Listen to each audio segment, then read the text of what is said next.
esa sería la condición. Y sobre esto ha habido muchas discusiones desde hace ya larga tiempo, pero yo creo que eso se aclaró desde hace rato.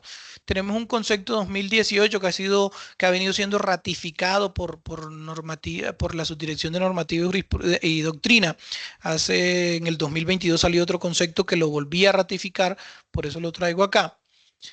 Porque existen algunas inquietudes con el tema de los topes. Entonces uno decía, no, pero venga, el señor si bien le practicaron retención, tuvo ingresos superiores a las 1.400 VTs, entonces sí tiene que declarar. No, la normativa yo creo que es clara, por eso les traigo este oficio. Entonces, este oficio contempla tres situaciones en las cuales un no residente fiscal en Colombia no estaría obligado a presentar declaración de renta acá en Colombia. Y me trae una primera situación. Entonces dice, así las cosas, esto ya es la conclusión del concepto, me dice, así las cosas, las personas naturales no residentes en el territorio nacional no serán responsables de presentar la declaración de renta en los siguientes casos. Caso 1, poseer patrimonio. Entonces, de hecho, miren, yo podría ser un no residente, imaginémonos un nacional argentino que compra una vivienda acá en Colombia, entonces tiene patrimonio, ¿ya? O imaginémonos, no tiene que ser un extranjero. Imaginémonos un colombiano que compró su casa acá en Colombia, pero hace 5 años se fue a vivir al exterior y sigue teniendo esa casa. Y esa casa vale, no sé, 400 millones de pesos, superando las 4.000, el tope para declarar por patrimonio. Entonces, dice la norma, posee patrimonio, obtuvo respectivos ingresos en ese año, entonces tiene esa casa arrendada, ¿cierto? Recibe un ingreso de fuente nacional, pero sobre ese ingreso se le practicaron las retenciones de estos artículos. Entonces, por arriendo, me dice el artículo 408 que la retención es del 20%. Entonces, el señor arrienda su casa, sobre lo que le pagan, le retienen un 20%, pues tranquilamente no tendrá que presentar declaración de renta. Segundo caso que puede pasar, posee patrimonio, tiene su casa de 400 millones de pesos, pero la tiene desocupada, no la tiene arrendada o la vive su mamá y no paga ningún arriendo, la ocupa su mamá o la ocupa un familiar. Entonces, sí tiene patrimonio, pero ingreso no tiene. Entonces, tampoco tiene la obligación de declarar. Y por último, puede ser la situación, que fue el ejemplo que trajimos a colación, no posee patrimonio en el país, sí obtuvo ingresos en el país, pero sobre ese ingreso que obtuvo en el país se le practicaron las retenciones del 407. Entonces, el profesor costarricense que vino y dictó una cátedra acá no tiene patrimonio, sí obtuvo un ingreso de fuente nacional, le pagaron 200 millones de pesos, pero sobre esos 200 millones de pesos le retuvieron el 7%, que es lo que establece la norma. Entonces, no tiene que presentar declaración. Entonces, ustedes me dirán, tengo una casa acá en Colombia que vale 5.000 millones de pesos, pero yo no vivo en Colombia desde hace 5 años y la casa la habita mi mamá. ¿Tengo que presentar declaración de renta? No, si usted no es residente fiscal en Colombia. Entonces, es importante determinar si es o no es residente fiscal en Colombia, ¿no? Ahora sí, vamos al tema de los topes. ¿Los topes para quién son? Los topes son para los residentes fiscales, las personas naturales y sucesiones ilíquidas que sí son residentes fiscales en Colombia. Ellos sí van a ver el tema de los topes que hemos visto año a año. Y empecemos por una claridad que siempre me gusta hacer esta precisión. ¿De dónde vienen los topes? Los topes están en el artículo 592 y 593 raya 4, si no estoy mal. Me puedo estar equivocando a veces en el número de los artículos, pero básicamente son esos dos artículos. Entonces, al leer el artículo 592, ese artículo no comienza por hablarme de los topes. El artículo me dice, ¿quiénes no están obligados a declarar? No están obligados a presentar declaración de renta y complementario. Entonces, el numeral 1 me dice, los contribuyentes, personas naturales, sucesiones ilíquidas, que no sean responsables del impuesto sobre las ventas. Entonces, antes de yo entrar a mirar qué topes cumplo, qué topes no cumplo, hay una obligación que tengo que revisar primero y es si yo soy responsable o no del impuesto sobre las ventas. Entonces, si usted en el año 2024, por efectos del año 2023 o de otros años, a usted le tocó volverse responsable del impuesto sobre las ventas, muy a pesar de que su facturación es muy baja, solo facturó durante el año 50 millones de pesos, usted ya de tajo tiene que presentar declaración de renta. Independientemente de que no haya superado el tope de ingreso, independientemente de que no tenga patrimonio, que no tenga sus consumos de tarjeta de crédito no hayan superado los topes, independientemente de los topes. Entonces, lo primero que hay que revisar es si soy o no soy responsable del impuesto sobre las ventas. Ahora, listo, yo reviso, descarté el tema de impuestos sobre las ventas. Ok, no, no soy responsable porque soy un asalariado. Entonces, listo, no tengo nada que ver con el impuesto sobre las ventas. Ahora sí voy a entrar a determinar cada uno de los topes. Y no suelo detenerme mucho en los topes porque creo que los conocen, simplemente pues el cambio de la VT que los afecta.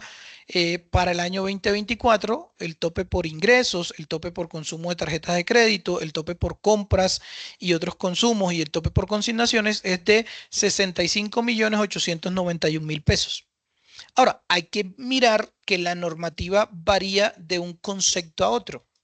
Entonces, por ejemplo, cuando estamos hablando de ingresos brutos, me habla de que sean ingresos inferiores a, es decir, usted no declarará si usted en el año tuvo ingresos por debajo de 65.891.000 pesos.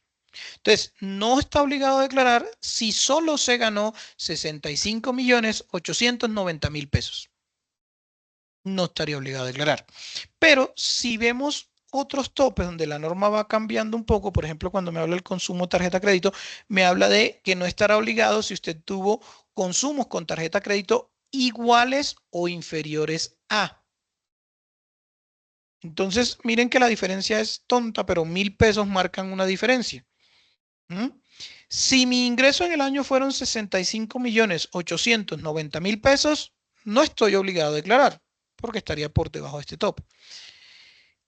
Pero eso cambia cuando me habla la norma de iguales o inferiores en los otros topes como consumos y compras, ¿m? Donde posiblemente me tocaría entrar a declarar. Entonces, importante para que tengamos en cuenta ese ítem.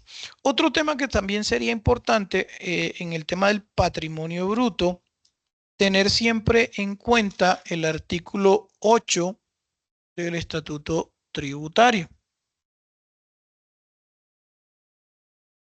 El artículo 8 me dice que los cónyuges se graban se graban en forma individual.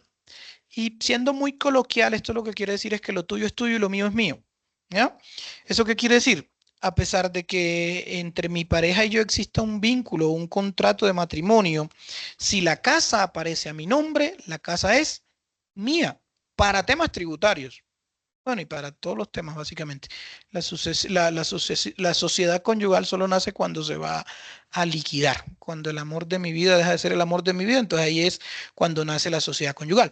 Pero básicamente lo que quiero tener en cuenta, que tengan en cuenta es eso. No vayamos a la hora de presentar declaración de renta o en su defecto a la hora de calcular cuál es mi patrimonio bruto para saber si estoy obligado o no a declarar a liquidar la sociedad conyugal. Porque muchos hacen el siguiente ejercicio. Bueno, tenemos una casa de 300 millones de pesos, pero como yo estoy casado, entonces son 150 para mi señora, 150 para mí. Por lo tanto, ninguno de los dos cumple este tope.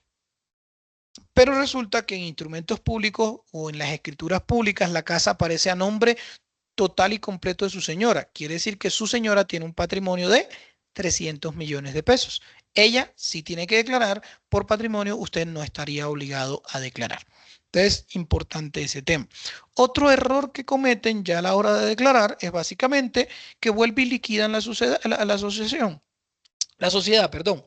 Entonces, sí, efectivamente, la casa vale 300, entonces yo tengo un patrimonio bruto de 300, deudas 150. Y uno cuando va a preguntarle de qué son estos 150, no, es que la casa es mía porque aparece a nombre mío, pero como la compramos en sociedad conyugal, 150 se los debo a mi señor. ¿No? Entonces, si no tiene un documento soporte de esa transacción, o si usted no está obligado a llevar contabilidad y dentro de su contabilidad tiene registrado ese pasivo, pues entonces no lleve ese pasivo, porque aquí lo que me está es básicamente inventando un pasivo. O sea, eso es un pasivo inexistente sobre el cual hasta lo podrían llegar a sancionar. Entonces, para que lo tengamos en cuenta. Consignaciones bancarias, muy pendientes también de este tope, es el tope que más se supera. Recuerden que aquí venimos no solamente sumando los valores de las consignaciones que yo tengo dentro de mis cuentas bancarias, sino también lo que llamamos cuentas de bajo monto o billeteras electrónicas que hoy en día son tan populares. Entonces, yo tengo una que se llama N. Entonces, la plata que muevo en esa N y además la plata que muevo de pronto en mi cuenta de nómina normal, pues también sumarán para efectos de saber si supero o no supero este tope. Entonces, yo tengo una que se llama N, otra que se llama D y otra que se llama L. Y entre ellas muevo dinero y a la vez esos dineros también los muevo entre mi cuenta de ahorro. Entonces, me pagaron el sueldo, me pagaron un peso lo transferí a N y de N lo transferí a mi billetera electrónica L y de mi billetera electrónica L de pronto lo transferí a una cuenta corriente que tengo en el banco X. ¿Cuántos pesos tengo? Pues sigo teniendo el mismo peso, pero los movimientos que acabo de realizar ya suman 4 o 5 pesos que van afectando este tope. Entonces, pues tener en cuenta esos movimientos para no superar el tope y si lo supero, pues estaré obligado a presentar declaración de renta como residente fiscal en Colombia. Entonces, entremos a ver ya con la claridad que tengo que declarar o no tengo que declarar, si soy residente o no soy residente, unos tips sobre el patrimonio muy rápidos. Me dijo un compañero que yo me demoraba mucho hablando sobre esto, entonces voy a tratar de ser lo más rápido posible o asumirlo de la forma más rápida posible. Entonces, ¿qué constituye mi patrimonio bruto? Primera duda que yo puedo tener. Mi patrimonio bruto es todo lo que hace parte de mi propiedad a pesar de que todavía lo deba, para definirlo muy escuetamente.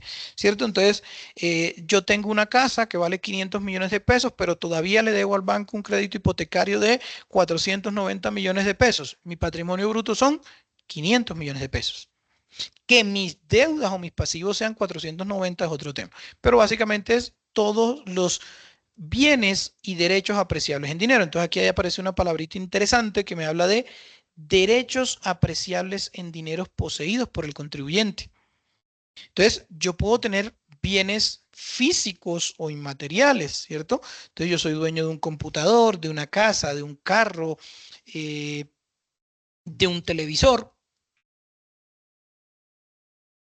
pero también puede que yo tenga un derecho de dominio o un derecho de pertenencia porque yo hace 20 años vivo en una casa que no es mía, pero yo hago actos de señor y dueño. Entonces aquí no pago arriendo, pero yo hago las reparaciones locativas, pago el predial, todos los vecinos creen que la casa es mía, aunque la casa no es mía. Entonces eso es un derecho apreciable en dinero que tendré que darle alguna valoración y ese derecho apreciable en dinero tendré que declararlo. Y aquí viene quizás el derecho más famoso, que vamos a explicar un pequeño ejemplo cómo se calcula, y es el derecho del usufructo. Entonces yo tendré que también entrar a llevar a mi declaración cuánto equivale o cuál es el valor de ese usufructo. Entonces, aquí hay algunas formas o explicaciones de cómo se declaran algunos activos o cuál es el valor patrimonial según la norma tributaria de algunos activos. Entonces, podemos tener muebles e inmuebles, ¿cierto? Entonces, me dice la normativa que puedo declararlos por el precio de adquisición, el costo declarado el año inmediatamente anterior y que a esos valores podría en algunos casos aplicarles el reajuste de ley. Aquí tenemos el reajuste del año 2023. Entiendo que no ha salido el nuevo decreto. Voy a averiguar si ya salió el nuevo decreto. Si no, se los facilitaré a través de Sandrita o de Luis Felipe, que se los puedo facilitar el nuevo decreto de cuánto es el reajuste que aplicaría para el año 2024. Pero básicamente yo tengo una opción, o precio de adquisición o valor declarado el año inmediatamente anterior. Ahora, hay una salvedad que tengo que hacer, que es esta que le estoy haciendo acá. Y es que para el tema de los inmuebles voy a tener una limitante a la hora de declararlos o una regla o una condición para declararlos. Y es que los inmuebles, para los no obligados a llevar contabilidad, siempre se van a declarar por el mayor valor entre el valor de compra, el avalúo catastral o el avalúo catastral. Entonces, si yo compré una casa hace 20 años, ¿cierto? Y la compré en 20 millones de pesos, pero a hoy el avalúo catastral de esa vivienda está en 500 millones de pesos, pues yo tendré que tomar como base para declararla 500 millones de pesos. Como puede ser el caso contrario. En Colombia hay un atraso, por así decirlo, en la actualización de de los avalúos catastrales. Entonces es posible que yo haya comprado un predio en 1.000 millones de pesos, pero que su avalúo catastral todavía aparezca en 100, en 50 o hasta en 20 millones de pesos. En ese entendido, pues yo tendré que partir de la base de que voy a declararlo por ese valor de compra, que es el mayor valor entre ambos. Ahora, a ese valor que yo elija, podré hacerle el reajuste que les acabo de comentar y declararlo por un mayor valor. Entonces ustedes me dirán, bueno, pero ¿y para qué declaro por un mayor valor? Pues tenga en cuenta qué va a hacer usted en un futuro con ese bien, si lo piensa vender, si lo piensa conservar, y esto determinará algunos beneficios que permite la norma a la hora de la enajenación de ese bien. Si usted no viene haciendo los reajustes de sus activos y en algún momento los vende, pues su costo fiscal podría ser el valor de adquisición. Entonces, compré un lote hoy, su avalúo catastral es 20 millones, lo compré en 50, lo declaro en 50 y mantengo esa declaración en 50 durante mucho tiempo y a los 10 años voy a vender ese lote, pero ahorita resulta que ese lote vale 500 millones de pesos. ¿Cuál es mi costo fiscal? Pues el valor declarado el año inmediatamente anterior. ¿En cuánto lo declaré el año inmediatamente anterior? En 50 millones de pesos. Uy, entonces voy a tener una ganancia, un ingreso por ganancia ocasional posiblemente de 450 millones de pesos. ¿No? Existen otros mecanismos, pero lo más sano es que yo a medida vaya declarando mis activos, los vaya reajustando. ¿Mm? Es el mismo tema de los muebles, lo podría ir, bueno, en el tema de los muebles, si quisiera ser muy puntual, lo vamos a declarar, como ellos no tienen avalúo catastral, pues por el valor de adquisición.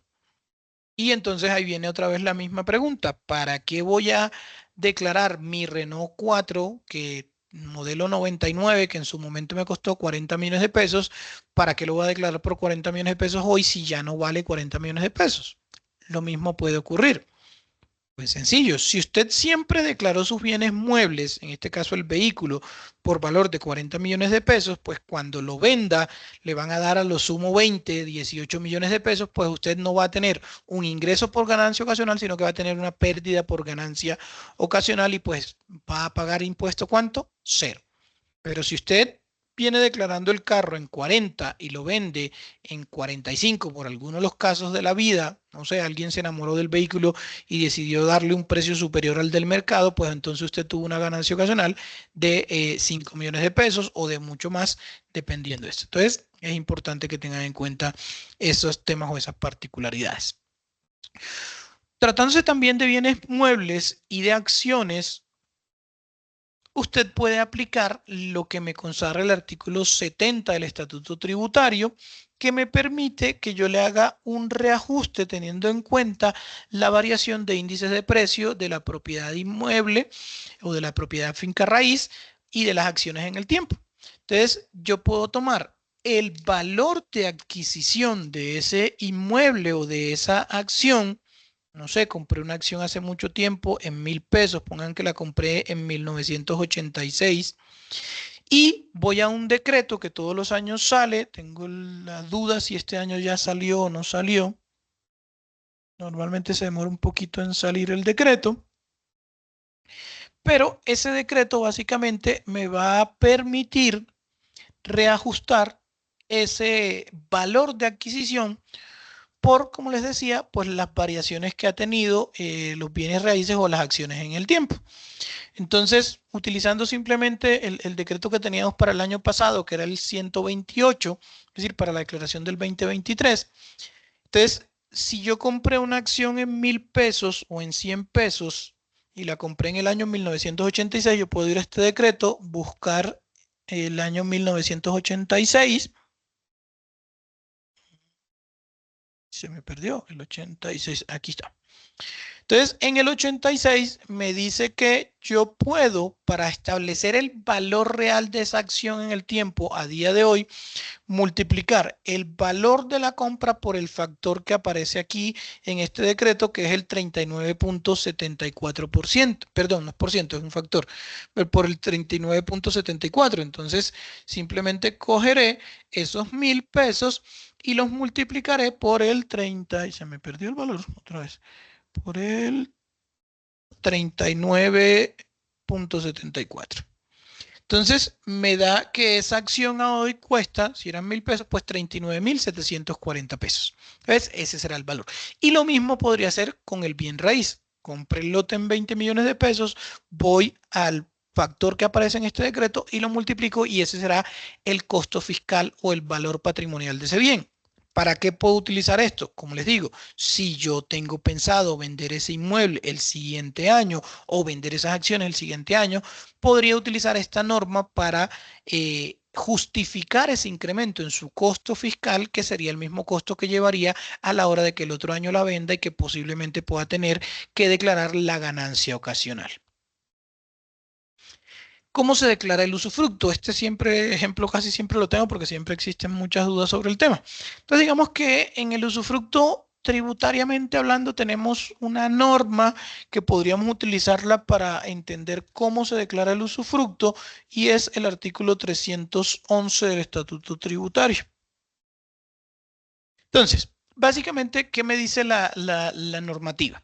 El usufructo puede ocurrir, es un derecho que es negociable en dinero y puede ocurrir de varias formas. Puede que tengamos un usufructo oneroso o un usufructo a título gratuito y dentro de ese usufructo, tanto oneroso como gratuito, puede ser un usufructo por un periodo de tiempo o en su defecto puede ser vitalicio.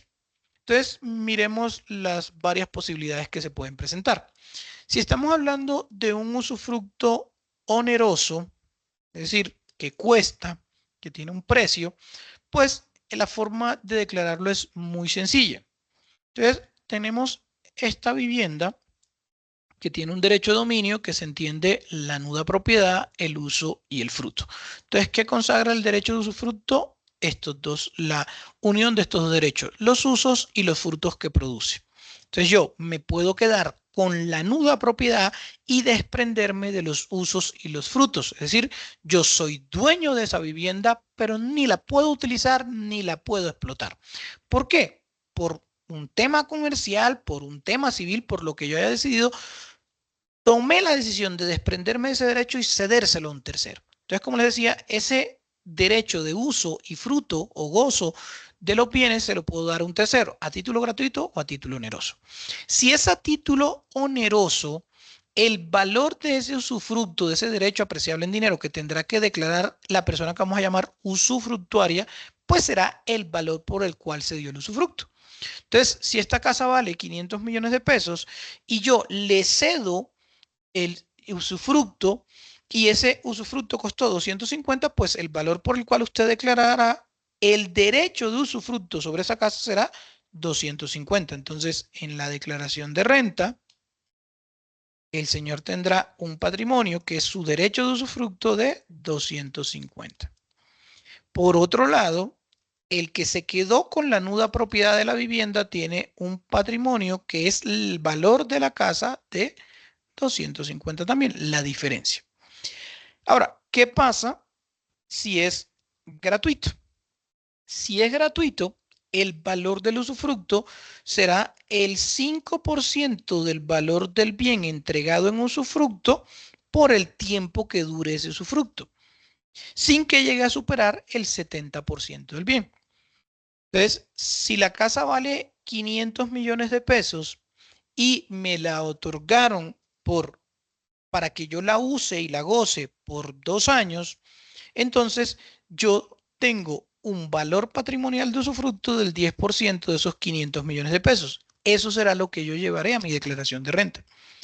Por otro lado, el nudo propietario, pues, se quedará con el 90% de estos 500 millones de pesos. Ahora, ¿qué pasa si es vitalicio? Si es vitalicio, pues se entenderá que el valor del usufructo es el 70% del valor del bien. O sea, aquí hay un ejercicio muy sencillo.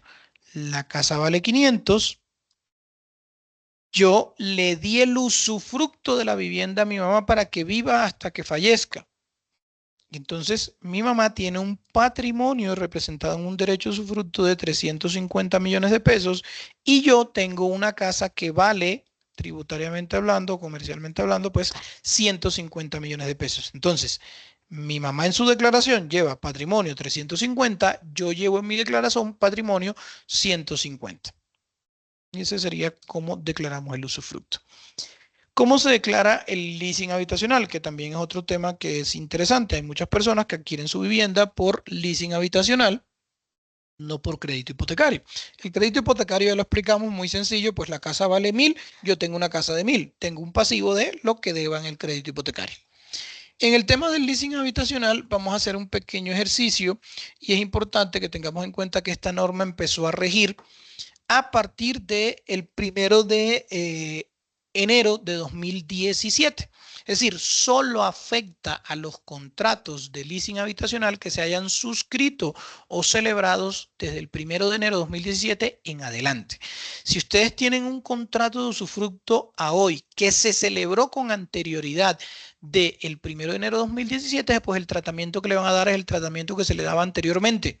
Y pues me preguntarán cuál es ese tratamiento y pues básicamente es que ese contrato de leasing habitacional no tenía ninguna afectación dentro de su declaración de renta. Es decir, yo ni decía que debía algo, ni decía que tenía ninguna propiedad, porque se entendía que estaba en un arrendamiento y pues por ende no hacía parte de mi patrimonio.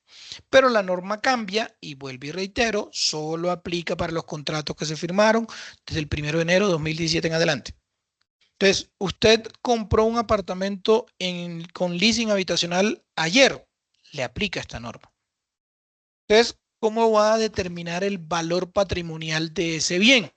Tanto para efectos del patrimonio como para efectos de los pasivos. Entonces, usted va a hacer un ejercicio el día en que celebró ese contrato. Entonces, fue ayer, ayer, ¿qué fue? No sé qué fue ayer, 3 de marzo. Entonces, ayer 3 de marzo usted coge el valor presente de los cánones de arrendamiento. ¿Qué es el valor presente de los cánones de arrendamiento? Normalmente usted le van a dar una planilla donde le dicen, venga, usted todos los meses me va a pagar tanto, X valor, 1.500.000. Entonces usted va a coger, si es un contrato que se firmó, no sé, a 15 años, o sea, son 180 meses, usted coge esos 180 meses y me suma el valor del canon de arrendamiento de cada uno de esos 180 meses. Si es cuota fija, pues será más fácil. Si tiene algunas fluctuaciones, pues lo cogerá uno a uno y irá sumando. Entonces, la sumatoria de esos 180 meses le dieron 300 millones de pesos. Entonces, al momento cero, digamos, ayer 3 de marzo, que se firmó el contrato, usted va a tener un primer valor que es valor de los cánones presentes de arrendamiento, 300 millones de pesos. A eso le va a sumar la opción de compra, que es la que usted acordó en el momento en que hizo el contrato. Esa opción de compra en el futuro podrá subir, podrá bajar, podrá terminar ser cero. Podría terminar siendo cero en algunos casos, o podría terminar siendo muy ínfima. Pero la coge la que hizo al momento de celebrar el contrato, que en este caso fueron 50 millones de pesos. Entonces, y además le sumará los valores residuales de garantías que se hayan establecido. Si fue el caso, digamos que para este ejercicio no hay ningún valor. Entonces, el valor que usted tendrá como su patrimonio por este contrato de usufructo será la sumatoria de estos dos valores. Entonces, usted tiene un patrimonio bruto de 350 millones de pesos.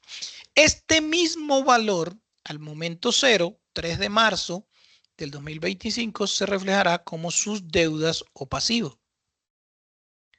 Entonces yo tengo un patrimonio de 350 y unas deudas de 350. ¿Cuánto es mi patrimonio líquido? Pues al 3 de marzo, cero. Ahora, ¿qué va pasando cuando en el transcurrir del tiempo yo voy pagando esos cánones de arrendamiento? Entonces usted va a coger el canon de arrendamiento. Bueno, no se preocupe porque esto se lo debería dar su banco, la persona con la que celebró el crédito se lo debería certificar. Entonces yo estoy pagando una cuota de 1.500.000 pesos. Siendo optimistas, digamos que normalmente en estos contratos la mayor parte se va a intereses y un poco a capital, ¿cierto? Entonces, si ya yo pagué 12 meses, entonces yo voy a tomar una parte, lo que se va a abono a capital, se lo voy a restar a mi pasivo, que en este caso mi pasivo son 350. Entonces, digamos que lo que se va a capital es una cuota muy mínima, digamos que 500.000 pesos se van a capital durante 12 meses, ¿cierto? Pues ya usted pagó 6 millones de pesos, pues entonces eso se lo restará a este valor.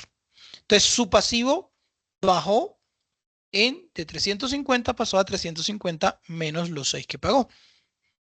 Y lo restante, lo que se va a intereses, lo vamos a tomar y lo vamos a llevar como una deducción que ya conocemos que se llama la de deducción por intereses sobre créditos para la adquisición de vivienda. Entonces, ese es el tratamiento que le vamos a dar. Entonces, digamos que ya estamos en el momento en que vamos a presentar mi declaración de renta del 2024. Entonces, mi patrimonio son 350 millones de pesos. Mis pasivos o mis deudas son, digamos que ya he pagado o hecho abonos a capital de 5 millones de pesos, entonces mis pasivos son 345 millones de pesos. Y llegará un momento en el tiempo donde su pasivo sea cero y su patrimonio sea 350. Ahora, algunos me preguntarán, ¿en estos contratos ese patrimonio lo puedo ajustar por ser un bien inmueble como habíamos hablado en la diapositiva anterior? En esta. Es decir, aplicarle el artículo 73 o aplicarle el reajuste que cada año va pasando. Y la respuesta mía sería no. ¿Por qué usted en este momento no está declarando un bien inmueble? Está declarando un contrato que es el contrato de leasing habitacional. Y la normativa tributaria no habla de esos reajustes. Ahora, usted allí, el año pasado terminó de pagar su apartamento por leasing y ahora sí es propietario de estos 350.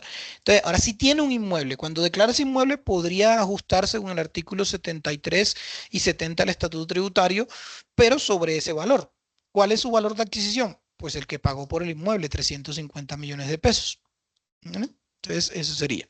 Activos en moneda extranjera, muy sencillo. Simplemente los va a declarar haciendo un reconocimiento del día en el cual adquirió el activo o adquirió el pasivo, porque puede ser una deuda. Es decir, a usted le pagaron $1 hoy y el dólar está a 4.000 pesos. Entonces, usted hoy tiene 4.000 pesos colombianos. Mañana le pagaron otro dólar y el dólar estaba a 2.000 pesos porque bajó. Entonces usted tiene $2 que a hoy, si estuviera declarando si estuviera presentando su declaración de renta, son 6.000 pesos. Entonces, ¿qué quiere decir? La norma cambia desde hace mucho tiempo y ya no voy y calculo la TRM que aplicaba para el 31 de diciembre, no, sino que cada vez que yo tenga el ingreso o cada vez que yo tenga el pasivo en moneda extranjera, voy a hacer la conversión a la TRM que aplicaba al momento de adquisición, ya sea del activo o de adquisición del pasivo que tuve. Determinación cedular. Entonces, muy sencillo el tema de las cédulas. Básicamente vamos a tener 3 cédulas, ya las conocemos, no han cambiado mucho desde hace un tiempo. Tenemos una cédula general, que dentro de esa cédula general encontramos rentas de trabajo, rentas de capital, rentas no laborales, tenemos una cédula de pensión y tenemos una cédula de dividendos. Cambio que tuvo la ley 2277. La ley 2277 me habla de que ahora solo vamos a tener una sola tarifa, que es la del 241, la tarifa marginal que le hablé, que va del 0 al 39, para todas las cédulas. Antes teníamos una tarifa especial para la cédula de dividendos. Ya no, ya todas las cédulas, todas las rentas líquidas cedulares van a la tarifa del 241. Entonces, básicamente esto es una mirada del formulario como está a día de hoy. Vamos a tener esto que consideramos que los dos son rentas de trabajo. Rentas de trabajo. Solo que una es para aquellos que reciben rentas de trabajo asalariados que tienen un beneficio Y otra es para aquellos rentas de trabajo que no provienen de una relación laboral legal y reglamentaria, es decir, los prestadores de servicios, los que les pagan comisiones, honorarios o servicios, porque ellos van a tener la posibilidad de deducirse costos y gastos que no van a tener los que son asalariados. Ellos sí van a poder hacer esa deducción. Entonces, miremos cuáles serían las rentas de trabajo. Las rentas de trabajo pueden considerarse como salarios, comisiones, honorarios, gastos de representación, prestaciones sociales, servicios personales, compensaciones de servicio, emolumentos eclesiásticos, viáticos. Si ustedes ven, son las mismas que hablamos acá de rentas que no provienen, rentas de trabajo que no provengan de una relación laboral legal y reglamentaria. Y uno dirá, pero ¿cómo así? Pues básicamente es que aquí hay que entenderlo así. Yo puedo tener rentas por honorarios, prestaciones sociales, emolumentos eclesiásticos, y yo sobre esas rentas no quiero deducirme costos y gastos, sino que quiero tener el beneficio de una renta exenta del 25% de ese ingreso, como lo calcula el numeral décimo del artículo 206, como nos dice que se debe calcular. Entonces, pues yo optaré, a mí me pueden pagar un honorario y yo decido si lo llevo a las rentas de trabajo de acá o lo llevo acá. ¿Cuál es la diferencia entre uno y otro? Si lo llevo acá, me puedo deducir costos y gastos. Si lo llevo acá, no me puedo deducir costos y gastos, pero tendré derecho a una renta exenta del 25%. ¿La decisión de quién es? De usted. Entonces, rentas de trabajo que no provienen de una relación laboral o legal y reglamentaria, vamos a tener honorarios, comisiones, servicios personales, emolumentos eclesiásticos y compensaciones de servicio. Entonces, por eso les decía que de estas se pueden detraer costos y gastos, pero ojo, ese de traer costos y gastos, tienen que tener en cuenta que usted tiene que informar.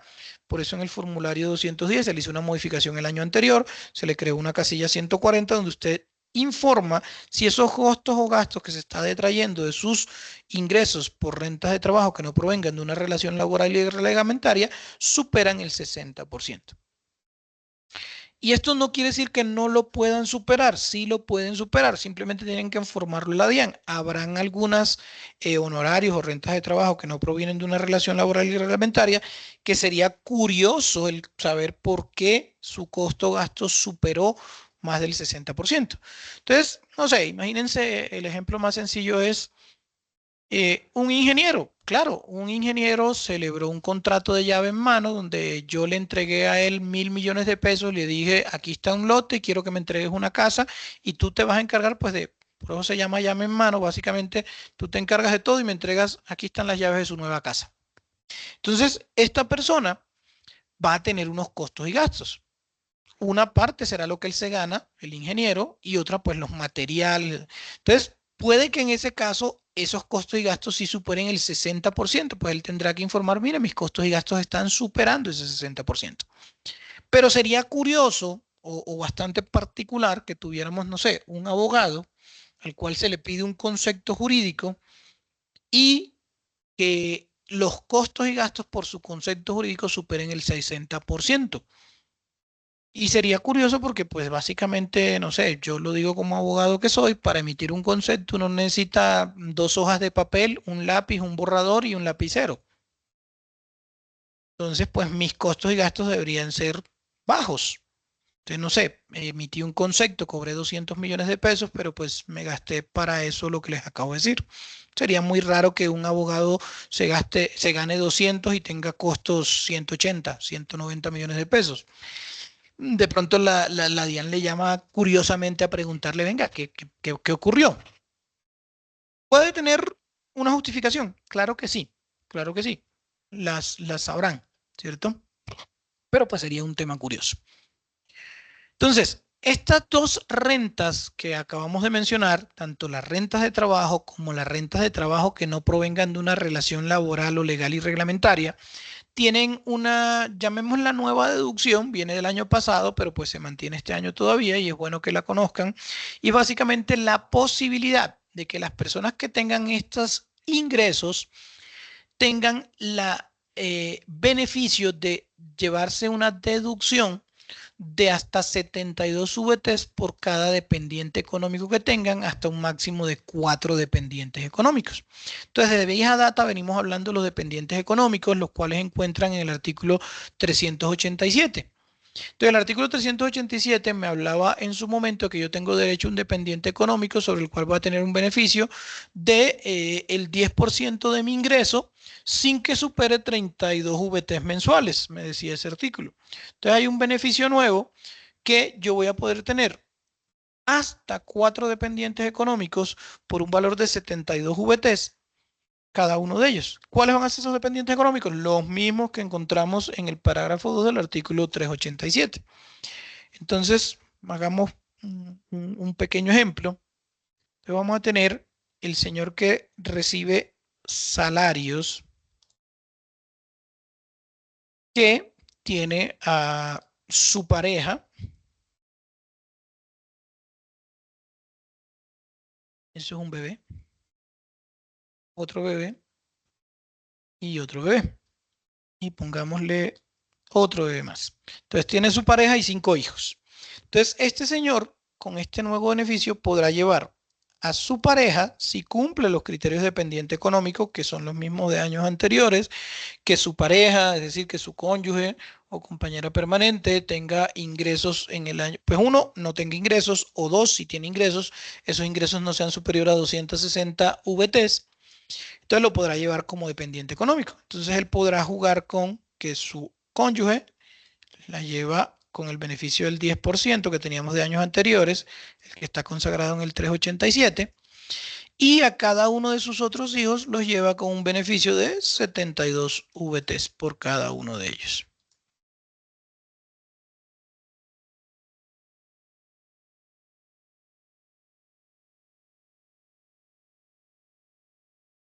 $72 VTs por cada uno de ellos.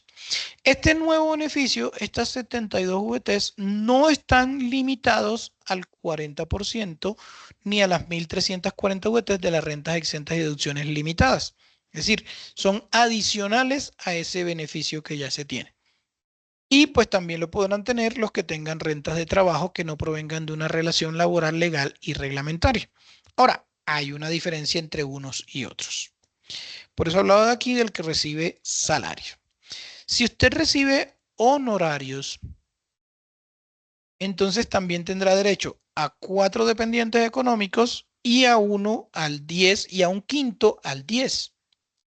Pero ¿cuál es un beneficio que sí tienen los que reciben salario y no lo tienen esto? Y es que supongamos que este señor asalariado solamente tiene 3 hijos. Entonces, él podría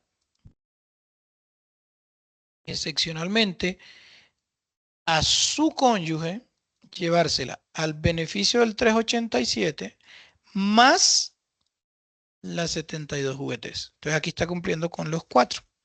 Este que recibe honorarios no podría hacer esto mismo.